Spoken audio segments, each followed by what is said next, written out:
Buongiorno da Sicilia 24, questi i titoli del nostro telegiornale. Le nostre telecamere fisse su Corso Sicilia a Catania, dove spadroneggiano parcheggiatori abusivi, aumentano i controlli negli stalli AMTS, l'area presidiata da carabinieri e polizia municipale. Prevista nel pomeriggio l'autopsia sul corpo di Santo Re, il pasticcere catanese ucciso a coltellata nel borgo di Ognina. Domani i funerali della vittima alle 16:30 in cattedrale a Catania. Etna, dopo l'eruzione di ieri scoppia la polemica sulla presenza di turisti in quota nonostante l'allerta e i divieti. Si riapre il tema della vigilanza e della sicurezza sui luoghi in un clima di anarchia. Blitz antimafia nel mandamento di Porta Nuova a Palermo, 16 arresti, 29 indagati. I carabinieri sferrano un duro colpo alle attività del gruppo criminale su droga e scommesse clandestine.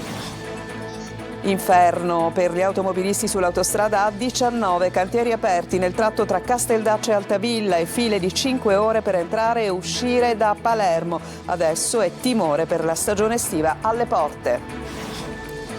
Lavoratori più felici e soddisfatti al sud rispetto al nord, ad ispirarli la migliore qualità della vita, lo rivela l'osservatorio Benessere. Calcio in Serie C per le siciliane, tempo di valutazioni. A Catania tiene banco il futuro del direttore sportivo. Stagione aperta per il Siracusa che domenica si giocherà lo scudetto dei dilettanti.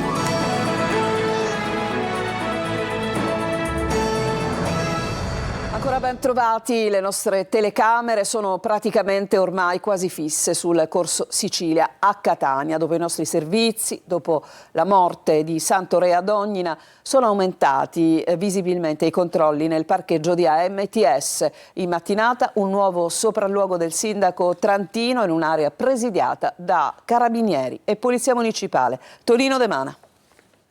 L'ondata emotiva per la morte di Santo Re, i nostri servizi continui e pressanti su Corso Sicilia e dintorni, l'esasperazione di automobilisti e residenti contro i parcheggiatori abusivi organizzati in bande che chiedono soldi anche per acquistare alcolici o crack. Si vedono nel piazzale che barcollano, si esibiscono in balletti o in strane esternazioni, uno di questi addirittura sotto lo sguardo del sindaco Trantino. È un'emergenza nell'emergenza quella che si vive nel centro storico di Catania, dove ogni giorno si contano decine di auto danneggiate. Vetri in frantumi per due motivi: non hai pagato il pizzo al parcheggiatore di turno, oppure per arraffare quel che c'è sulla macchina e monetizzare per acquistare la droga. Mentre eravamo in giro a documentare sentiamo una sirena. Si tratta di un'auto dei carabinieri che interviene a San Berillo per il malore di un extracomunitario, presumibilmente dopo una dose di crack. Nel parcheggio di Corso Sicilia continua l'attività dei parcheggiatori abusivi, che però vedono ridursi notevolmente l'orario di lavoro. Perché? Semplice. Carabinieri e polizia municipale presidiano l'area e intervengono chiedendo documenti, alcuni non li avevano, e chiedendo ausilio per trasferirli in caserma e procedere finalmente al fotosegnalamento. Qualcuno tira un sospiro di sollievo. Qua dietro c'è il Bronx.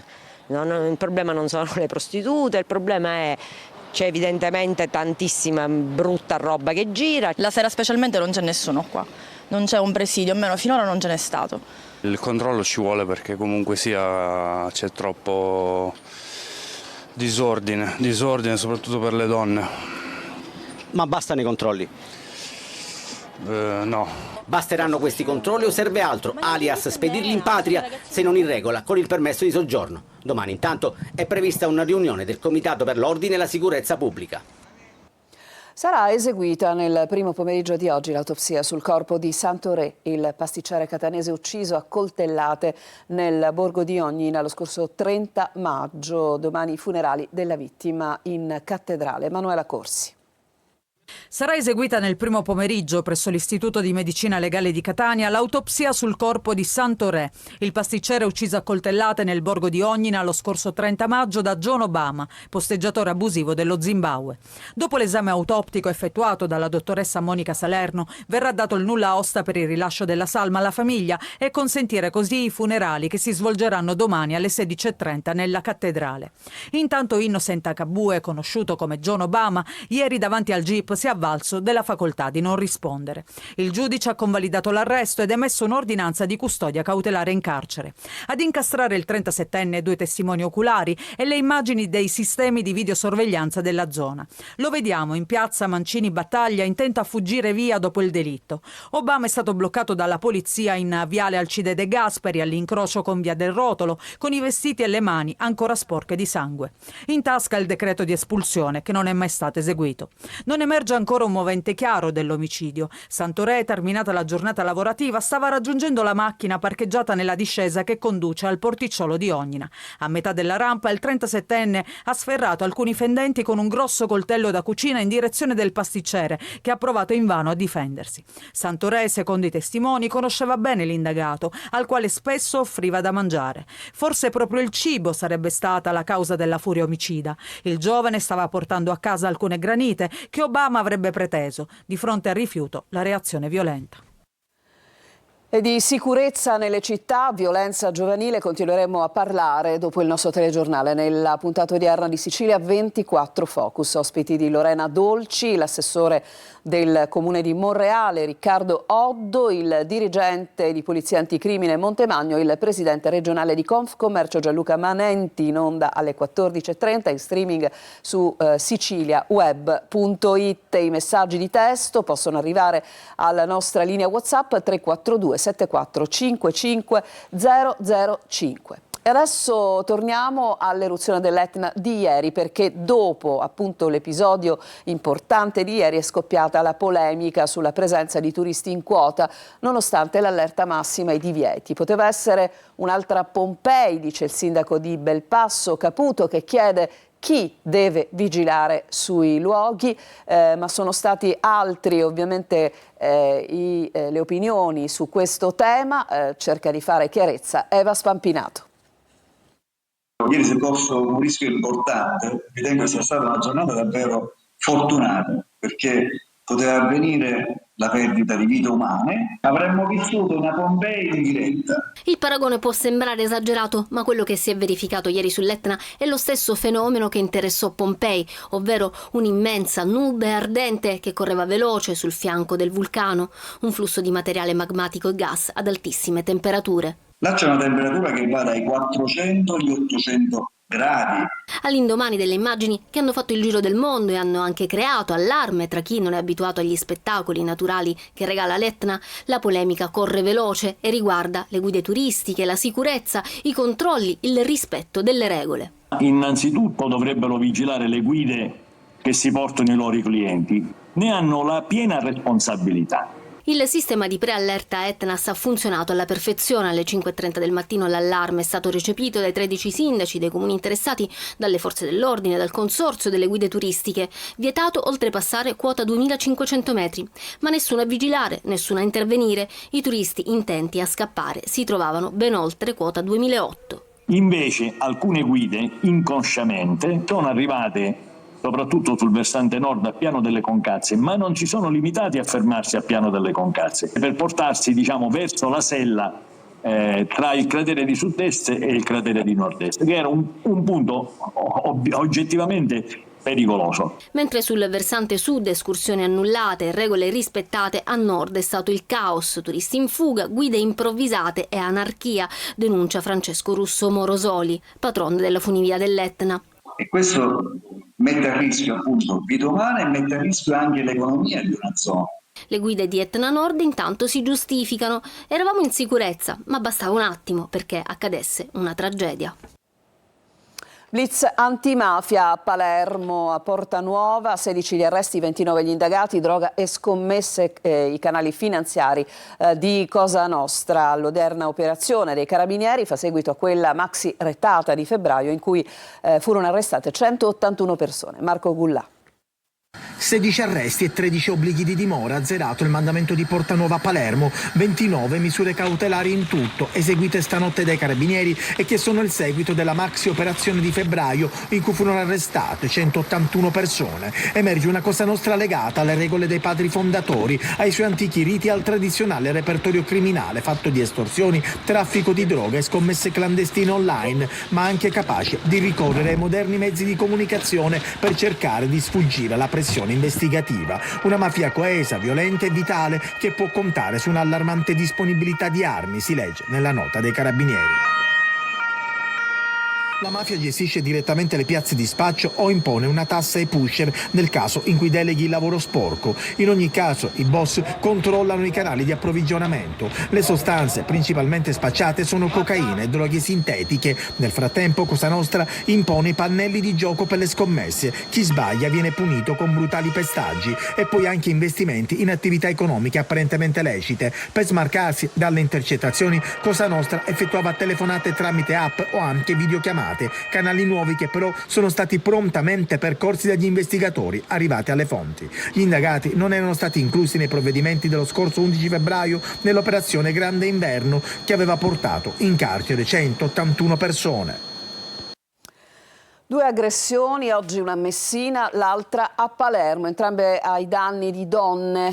La cosa ripropone il tema della violenza. A Messina l'episodio è avvenuto nello stesso luogo dove fu aggredita Sara Campanella. Sentiamo Francesco Triolo. La zona è la stessa in cui è stata aggredita a morte Sara Campanella lo scorso 31 marzo. Per fortuna però questa volta ad assistere all'aggressione di una ragazza di 29 anni da parte dell'ex, un 49enne già nota alle forze dell'ordine, c'era un carabiniere libero dal servizio che ha notato il litigio nei pressi dello Stadio Celeste. L'uomo avrebbe aggredito l'ex compagna rubandole il telefono cellulare e allontanandosi a piedi, ma la segnalazione del militare che ha soccorso la vittima ha fatto scattare l'intervento della Gazzella dell'Arma che ha rintracciato e bloccato l'uomo, conducendolo in caserma dove sono scattate le manette. Le accuse sono atti persecutori, rapina ed evasione dagli arresti domiciliari a cui era in atto sottoposto per altra causa. Il 49enne adesso è ai domiciliari mentre la ragazza, medicata al pronto soccorso del Policlinico, ha avuto una prognosi di 20 giorni. Da Messina a Palermo, storia di un'altra aggressione. Nella zona di Via Macheda la notte scorsa un uomo ha provato ad accoltellare la moglie e poi ha appiccato un incendio all'abitazione. L'allarme è scattato poco prima delle 3 quando sono intervenute diverse squadre dei vigili del fuoco a generare l'aggressione, una lite tra i 2 coniugi. La donna è stata soccorsa al 118 mentre l'uomo è stato arrestato dalla polizia che sta indagando per chiarire l'esatta dinamica dei fatti. La procura di Gela ha chiesto il giudizio immediato per un collaboratore scolastico di 67 anni di una scuola media della cittadina, accusato di avere lo scorso marzo di avere fatto delle avance fisiche su una giovanissima alunna durante l'orario di lezioni. L'uomo è stato già sottoposto alla misura cautelare personale della sospensione dai pubblici uffici emessa dal GIP di Gela su richiesta del PM Fabrizio Furnari. E adesso torniamo a Catania, controlli a 360 gradi della polizia nel quartiere San Berillo Vecchio, identificate 43 persone, alcune delle quali con precedenti penali, scoperto inoltre un grosso quantitativo di droga abbandonata in strada. La squadra cinofila ha trovato marijuana, hashish nascosti non solo nelle intercapedine dei muri di vecchi edifici ormai disabitati, ma anche in mezzo a sacchetti di spazzatura lasciati in strada. Controllate 6 attività per le quali sono scattate sanzioni per oltre 9.000 euro. Durante i controlli i poliziotti si sono imbattuti in situazioni di degrado per le quali è stata chiesta la collaborazione del servizio di nettezza urbana del comune che è intervenuto per fronteggiare l'abbandono selvaggio di rifiuti e per rimuovere divani, sedie, materassi e altri rifiuti ingombranti lasciati tra le strade e i cortili del quartiere. Inferno sull'autostrada Palermo-Catania, 5 ore per uscire ed entrare nel capoluogo nella giornata di ieri. I cantieri aperti nel tratto tra Casteldaccio e Altavilla. Adesso si trema per quella che potrà essere la situazione su questa arteria proprio durante l'estate che ormai è alle porte. Sentiamo.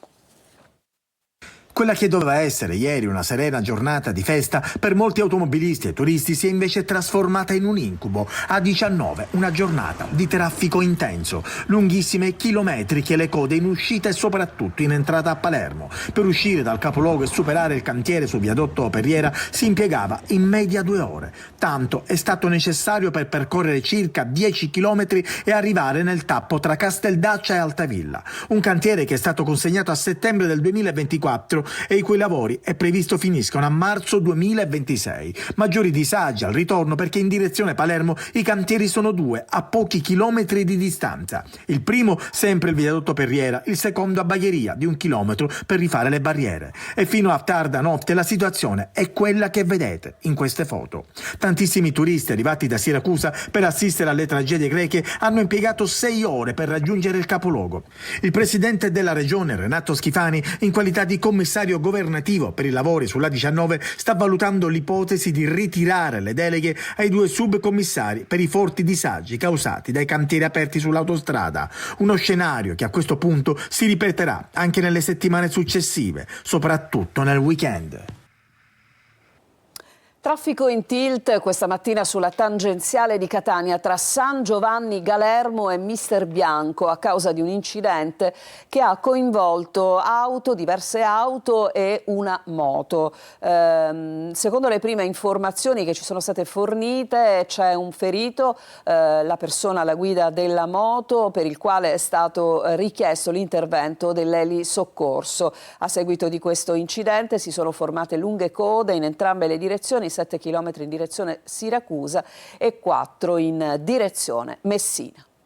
Ad Agrigento torna l'allarme inquinamento. Liquami fognari non depurati finiscono nel fiume Acragas e poi in mare. A San Leone la denuncia del nuovo episodio dell'associazione Mare Amico. Ma sentiamo Davide Sardo. Liquami fognari finiscono nel fiume Acragas e poi in mare a San Leone. Ad Agrigento torna l'incubo dell'inquinamento costiero. A lanciare l'allarme è ancora una volta l'associazione Mare Amico, che ha documentato e segnalato un pesante sversamento di reflui non depurati provenienti dal villaggio Peruzzo nella zona dell'ex mulino Taglialavoro. Le immagini mostrano uno scarico diretto nel fiume con un flusso continuo di liquami che arriva fino alla foce, contaminando le acque marine. Il coordinatore Claudio Lombardo ricorda che già nel 2022 si era verificata la stessa situazione per via di uno scolmatore difettoso nella rete fognaria. Un problema noto e mai risolto che oggi si ripresenta con le stesse modalità. Siamo alle solite ad Agrigento. Arriva l'estate e arrivano i problemi del sistema fognario. Come è accaduto già nel 2022 c'è stata un'interruzione della canalizzazione delle acque fognarie che invece di arrivare al depuratore Sant'Anna sono state sversate nel fiume Acragas, che arriva direttamente a mare a San Leone. L'AICA ci ha confermato questa rottura. Mare Amico chiede interventi urgenti e strutturali per evitare che l'intera fascia costiera agrigentina continui a essere danneggiata da una gestione inadeguata del sistema fognario. Le segnalazioni sono state inviate a tutti gli enti competenti. C'è una pausa, torniamo tra poco.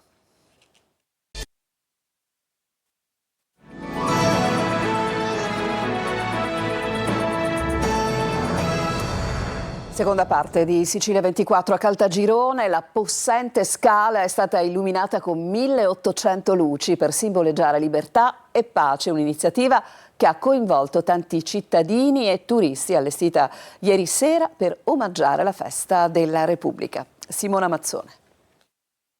Eccola, la scala di Caltagirone illuminata in tutta la sua magnificenza. Su iniziativa dell'amministrazione comunale in collaborazione con l'ANPI, uno spettacolo unico al mondo per la festa della Repubblica. Un disegno di Antonio Navanzino, allestito da Mario Russo, composto da 1800 coppi, ritrae il papavero della Resistenza e della Libertà nel corpo centrale. Alla base 7 fiori di papavero in omaggio ai fratelli Cervi, simbolo del martirio delle dittature, e 7 boccioli a indicare che la resistenza rinasce nel momento in cui si rischia di compromettere la libertà. In alto 3 colombe che richiamano proprio la libertà con i colori della bandiera italiana. 5 azzurre rappresentano i continenti, speranza e auspicio di ritrovare la pace nel mondo. La Repubblica è figlia di tutti coloro che persero la vita per la nostra libertà e per costruire la nostra democrazia, e l'abbiamo realizzata nel nostro monumento identitario, nella nostra scala, con una luminaria straordinaria che ha accolto migliaia e migliaia di persone per ribadire ancora una volta volta l'esigenza di lavorare tutti per costruire una società più giusta e ispirata ai valori della pace, della solidarietà e della multiculturalità. Prossimo appuntamento con la Scala illuminata il 24 e 25 luglio in occasione dei festeggiamenti per il patrono di Caltagirone, San Giacomo. Al sud Italia i lavoratori sono più felici e soddisfatti del proprio impiego rispetto a quelli del nord. A rivelarlo un report dell'Osservatorio Benessere e Felicità. La qualità della vita sembra ispirare i lavoratori. Veronica Barbarino. Chiedimi se sono felice al lavoro. L'Osservatorio Benessere e Felicità, che monitora annualmente il rapporto tra italiani e lavoro, rivela che al sud Italia i lavoratori sono più felici e soddisfatti del proprio impiego rispetto a quelli del nord. Ho rifiutato tanti lavori per fare questo, quindi ne sono contento. Non sono felice per altri motivi, ma poi il lavoro aiuta a stemperare. Non cambierei mai la mia terra. Io lavoro di fronte al mare e penso che sia una cosa impagabile. Sono felice di venire a lavorare la mattina, sono contenta, mi trovo bene, è un bell'ambiente. Come si fa a non essere felici con questa vista? La cosa che mi appaga di più farlo soprattutto è lasciare un segno alle persone. Sono felice di avere la mia attività realizzata qui in Sicilia, soprattutto in una zona marittima, e sono anche contento di aver trovato un equilibrio che risponde alle mie esigenze. I dati ribaltano gli stereotipi consolidati. Il sud e le isole, tradizionalmente considerate aree di difficoltà economica, mostrano invece una capacità di trovare soddisfazione nel proprio ruolo professionale, superiore alle regioni più industrializzate. Salute, benessere psicofisico e tranquillità quindi contano più dello stipendio. I soldi non sono tutto nella vita, soprattutto se non c'è la salute. Quelli che ti servono, quindi è una cosa molto soggettiva. Chi vive in Sicilia lo sa, si vive anche di piccole cose. Lavorare per vivere e non il contrario. Questo sembra essere il nuovo principio che ispira i lavoratori. Ci fermiamo ancora, c'è un'altra pausa e poi il calcio.